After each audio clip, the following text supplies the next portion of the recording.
So I asked Penny, I don't know, on Thursday, I said, can we change the music? And she said yes, and I said, I need you to do this song so I can make it through the service.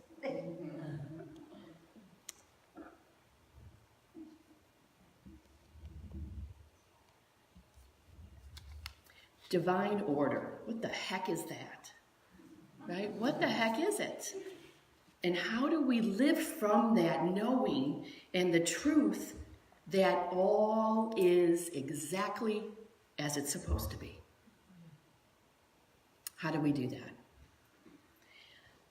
Thank you all for honoring my nephew being here last week, and for those of you who weren't with us, he's from the Assemblies of God Church, and our perspectives on God are about this wide, and yet we were able to stay focused on what we share together. And afterwards he said to me, I'm going to post it on my Facebook page. He's in ministerial school, at least he was, last week.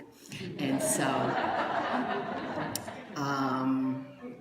and part of the other enjoyment this week was he felt so empowered to stand in his faith, in his truth for himself, even though we're not on the same page for most of the time. And so he is going to be going on mission trips and doing all of that kind of stuff. And what I realized was our biggest difference was that I try to, in my life and the way I live and the way I speak, is to have the reminder for people to remember to have God in their life. And his was to have Jesus as the Lord and Savior. And so, same difference, yes, depends on which of the religions you were raised in. And so, we know he's on his way home. I'm not sure what he's doing today. He's a pastor for Youth Ed. And so he said, it was pretty scary, but everybody was really kind. It's a big deal when you're 21 and when you know that you are so different in your thought than mainstream people and us old people, yeah? That's true. So Charles Fillmore is our co-founder, and what he said is, know that whatever you are going through, it is divine order. It is only our perception that says otherwise. Everybody breathe into that. We welcome everybody on Facebook as well to take a deep breath. Can you honestly say, all right, I'm not going to fight reality. I'm going to accept it as is, anything that's happening. I am good at that, except for when I'm not good at it. Right? It's true. So he goes on to say, divine order is everywhere manifest, whether it is recognized or not. And so we've had several people get their angel wings recently, right? Well, we have since I started here. And I think I told you, someone said to me, what's going on? And I said, I'm the bridge to eternity. I had to make up something. I have the skills. I wish they weren't used so often, right? Isn't that what Mother Therese said? I know God trusts me. I just wish he didn't trust me so much. Yes. Yeah. So can we keep our mind fixed on God, the God of your understanding, and then allow our soul, because remember, we're spiritual beings having a human experience. So our soul, and this was another difference with Patrick, our soul goes on to live. He doesn't believe in that. I do. And I know, talking to Harriet, these last 6 months, really intense conversations, almost like a mentor to me, certainly a confidant and a teacher, just from the standpoint of a different life experience than I have had, that she has as a mom and all of those other things. So can we know that the soul is lifted out of the narrowness of self-interest and takes place next to divine order every time we keep our mind fixed on God? So let me read that again. Keep the mind fixed on God, Fillmore says. In this way, the soul is lifted out of the narrowness of self-interest, small s self, and takes its place in the divine order of being. It sounds so simple, doesn't it? It's like, yeah, I'm going to do that. And then you get on 278 and someone cuts you off. Forget it. You're not even being divine, right? So divine order, he says, is a necessary department of life in order for true enjoyment of existence to become possible. So how many of us worry? How many of us, I don't know, worry? And how many of us worry again, right? We don't know what those results are going to be. We don't know if somebody's showing up on Monday. We don't know if we have enough money to pay our car payment or whatever it is that happens, right? We don't know sometimes. And what I know for me, when my control gift then gets engaged, because I want to make it happen, anything that's divine order drops away.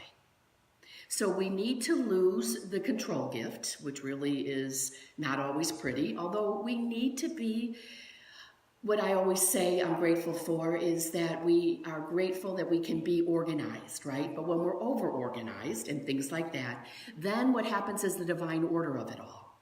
So I was trying to practice that this morning as we had no volunteers to do the work, and Bev, thank you, wherever you are sitting, for doing all that you do always. Where is she?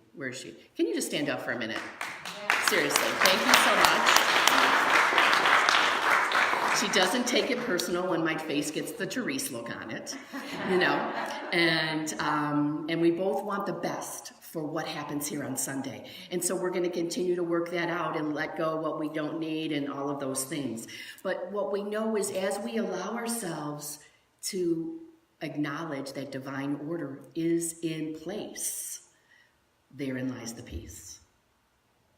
So every time something happens in your life, I would ask that you would say, wait a minute, this is happening for me. This is happening for me.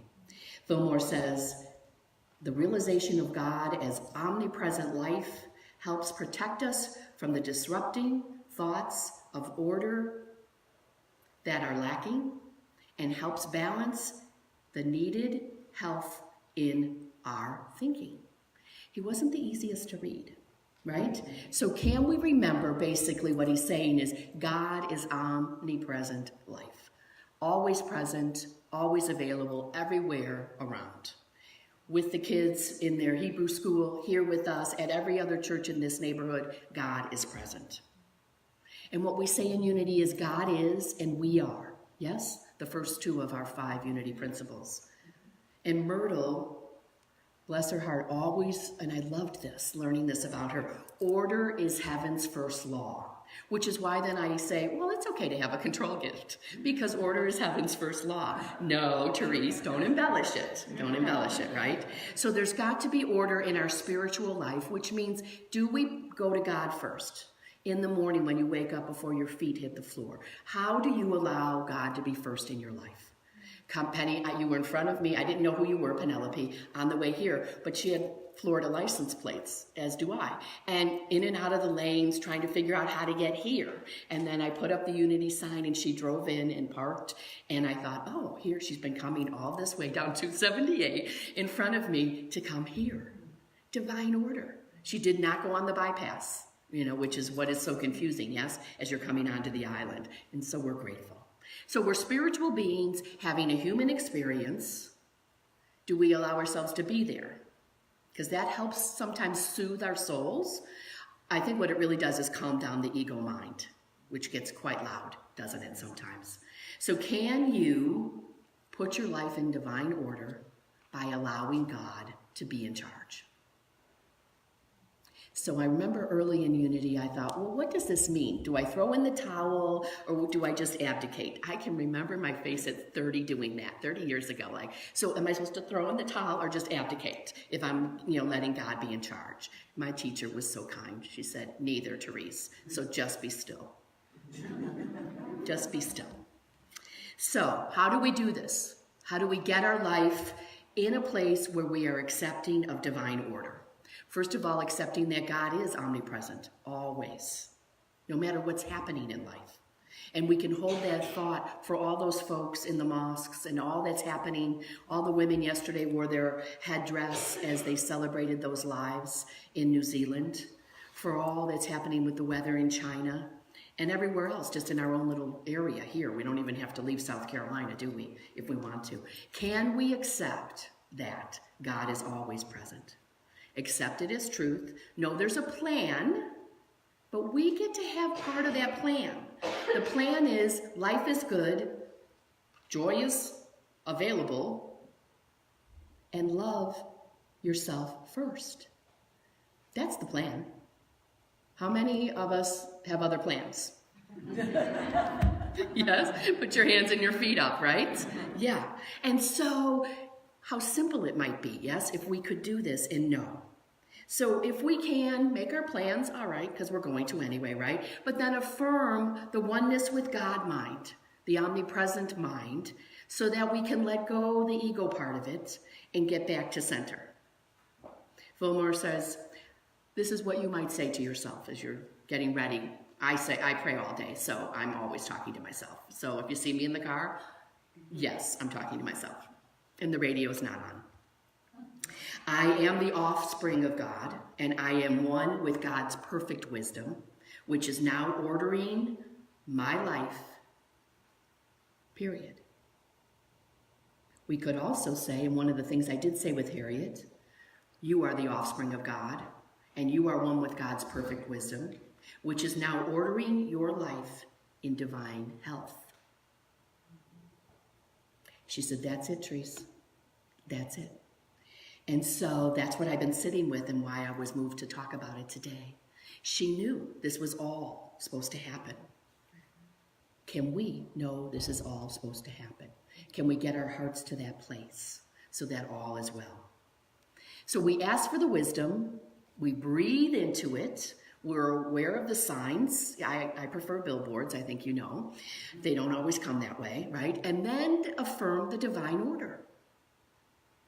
Then affirm the divine order.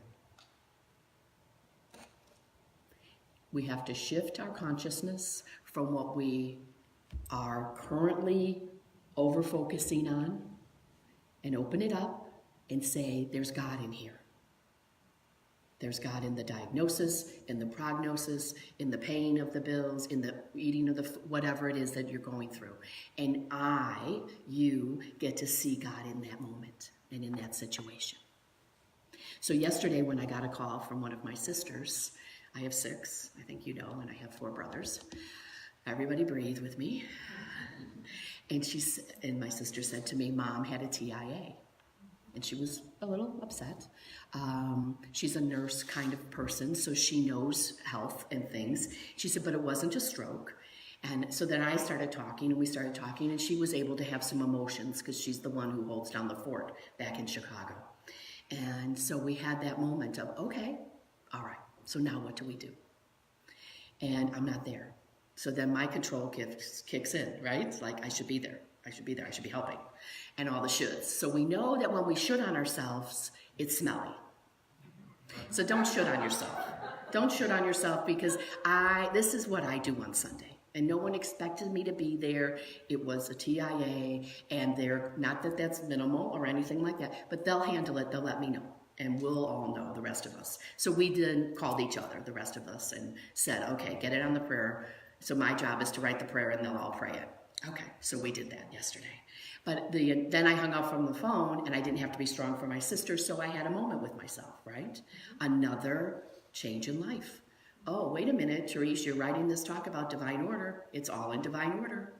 And I had called my mom earlier this week to say, hey, I just got to tell you, I'm sitting with Harriet's daughter, and she's so wonderful. So I'm just calling to say thank you, and I'm sorry for every single thing I ever did in my life. That wasn't nice. Oh, Therese Ann, you're good, you know. So this is it. This is what I believe our message is, and this is how Harriet lived. Love. So are you loving? Have you told the people that you love them? Are you appreciative? What are you doing to always come from love and be loving? And so what a message. If I hadn't heard it earlier in the week when Harriet got her wings, then I needed that reinforcement yesterday, I guess. So aren't you lucky that you get to be blessed by my life experiences, right? And of course, there's no separation. So my life experiences are yours. Yours are mine as well, right? So we get to choose. We get to decide if we want to change our perception, which is what it says here. Know that whatever you are going through, it is in divine order. And it's only our perception that makes it otherwise. So are you willing to will the will of God? Are you willing to step aside and know each morning or each time you get led astray, oh, wait a minute, am I being on purpose for God? So there's a story. And I think what it's going to tell you is how when we change our perception about an obstacle or a challenge, or what we call so nicely in Unity, opportunities for growth, right? With that nice voice, it's always nice. So I think this story will show you some humility, resilience, and flexibility. You're going to see some inspired action for sure. But what you're not going to see overtly is the allowing of the divine universe. But you'll see how it's there, happening in the story. So you all know this person. His name is Thomas Edison, right? We're here, we're enjoying some of the fruits of his labor, yes? So at 67, he had returned home one day after a long day at the office. And shortly after dinner, of course, back in those days, someone came running to his home to tell them that the research and production facility that was just a couple miles away was on fire. The story says that there were fire engines from 8 counties that came in nearby towns. It was this beautiful, horrific fire that was happening because of all the chemicals and things like that he used in his plant. So he calmly makes his way down there to the plant, and when he sees it, he says, wow. And then his son comes right up and he says, son, go get your mother and all her friends and tell them they'll never see a fire like this ever again. I checked this on Snopes, so they say it's true. His son's like, what? What? You what? What am I doing? And he says, go get your mother and her friends and hurry up. It's just a lot of rubbish that's burning anyway. So his son, does what he's told. Now, we know that Edison did not just have a bunch of rubbish in his buildings, right? We know that from his inventions and things like that. However, he sat there, or he stood there, seeing that it was all going to turn to ash anyway. It's not like he was going to go in and save anything. But the surprise to him was, wait a minute, we had this fireproofed concrete building that they had paid extra for to have built, that he insured less because the fireproof concrete was going to save the building should there ever be an accident. All the investors and Edison, they lost everything.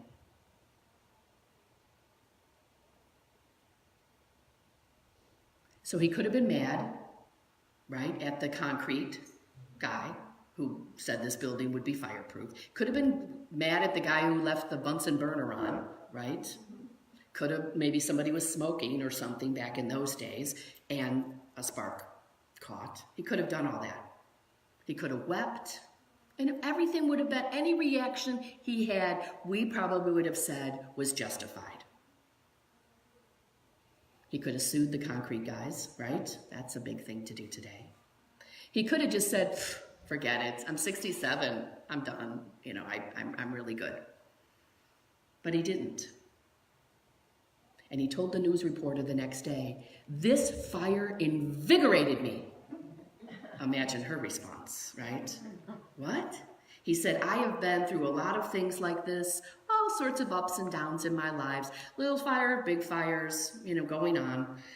And he says, however, this fire and every affliction, his words, in our life prevents us from being bored. I'm going to read more because it's just, that would certainly not be the Irish way that I would respond to things, right? So here's some of the facts where we can see divine order and the creative power of the universe working behind the scenes. Within 3 weeks, Edison's factory was partially back up and running. Within a month, its men who were working 2 shifts a day churned out new products that had not yet been seen by anybody in the world.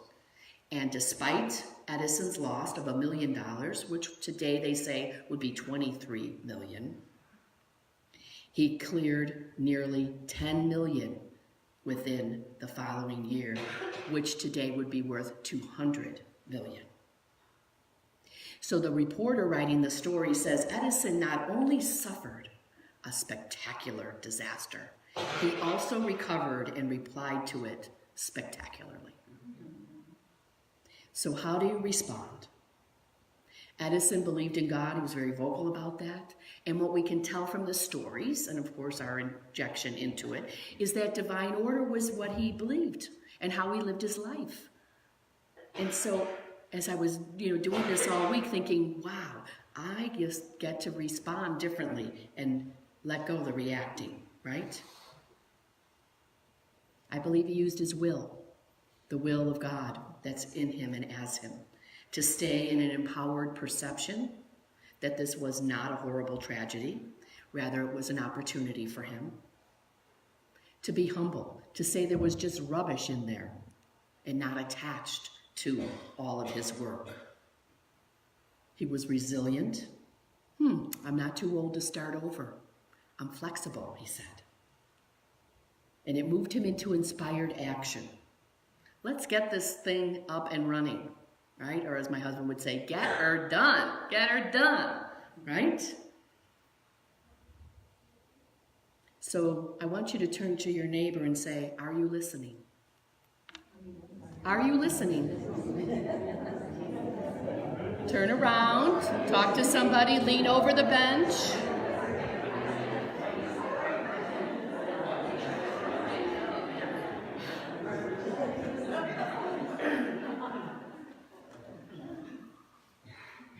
Are you willing to accept what is? Byron Katie says, therein lies your peace, because when we stop fighting reality and we let go of the garbage that's in our mind, peace comes.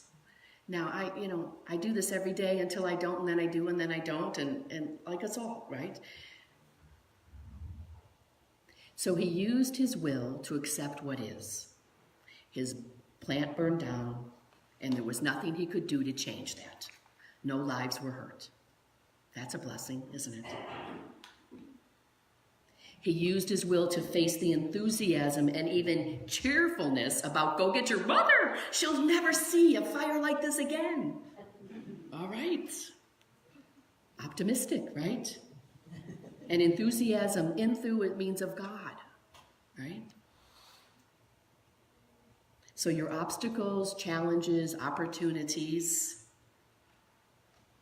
in your life so far maybe have been this serious as what has happened to Edison in the story. Or maybe they haven't, or maybe they will be. It's not about comparison, right? What we know is they sometimes seem, though, out of our control. So that's when I invite you to breathe. And Fillmore says, any situation warrants only one response. Not just, I'm okay with this. Not even, I think I feel good about this. Fillmore says, choose this one. Keep the mind fixed on God. Find God in the midst of every situation. He goes on to say, I know this is divine order because it has happened. Then it was meant to be. How do we know? Because it happened. And I'm glad it did, and when it did. And I am meant to make the best of it. So he wrote those words back in the 30s and the 40s, Fillmore did. I'm still working on doing those every day and actually meaning them, right? Because we're given here affirmations and denials in unity. So we want to take away the power of something and then affirm the truth. All the while honoring your emotions, honoring the truth of what you're feeling. And we know that tears are silent prayers. At least that's what I've learned. So the surrender was part of the daily word. Are you willing to surrender? That doesn't mean throwing in the towel. It means, okay, I'm willing to see God in this situation. God who is for me, God who is ever present, always. So we relinquish the resistance to accepting. We yield to the flow of life that's happening right here, right now. And you resign yourself that God is. Let it be joy in your life, knowing that. Keep your mind fixed on God. Open the way for the manifestation of divine order. And so the affirmation I'd like for you to share with me is, I give thanks for divine order in my life and affairs. Together, please. I give thanks for divine order in my life and affairs. And so close your outer eyes as you're comfortable, and let's go into a time of meditation. Penny will accompany us on the piano.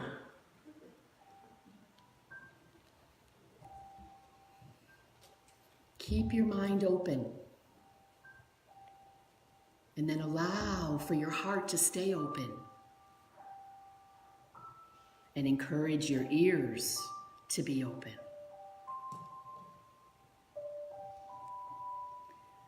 Fixing our attention on God.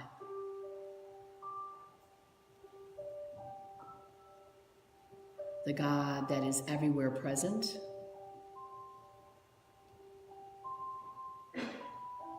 in, through, and as each of us.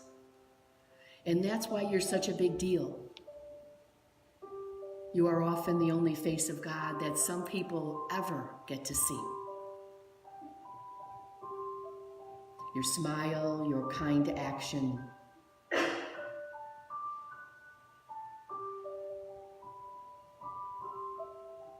your very presence with no words sometimes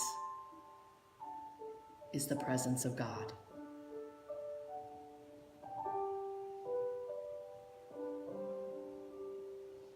Knowing the truth of who you are, the beloved of God, born in the image and after the likeness, which means you are magnificent and wonderful. You are beautiful, stunning, striking.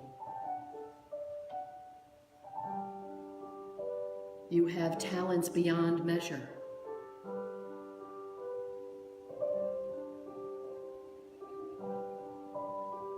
And what we know here at Unity Spiritual Center of Hilton Head is that your presence blesses us. And for all of those who are meditating with us on Facebook, your presence blesses us.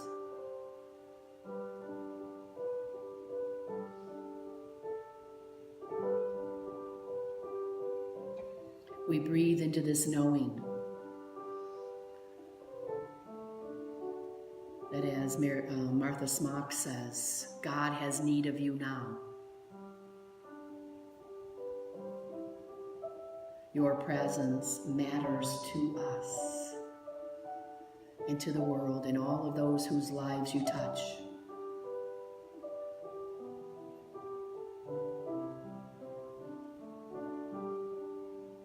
And so as we go into the silence, and I invite you to put your hand on your heart so we draw our attention away from our head, and we go into a moment of gratitude. Grateful for all of our blessings, seen and unseen, in the silence.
Keep your mind fixed on God, allowing for the opening of our minds to make way for the manifestation of divine order in, through, and as us and our lives. And so it is, as we bring our attention back to this time and this place and these sacred and holy grounds, that we are grateful that Congregation Beth Yam allows us to call Unity Spiritual Center of Hilton Head. We say thank you. And we pray this in the name and after the nature and under the authority of the living, loving presence that is each of us. And so it is, and so we let it be. Amen. And as we stay in this contemplative place and we turn off the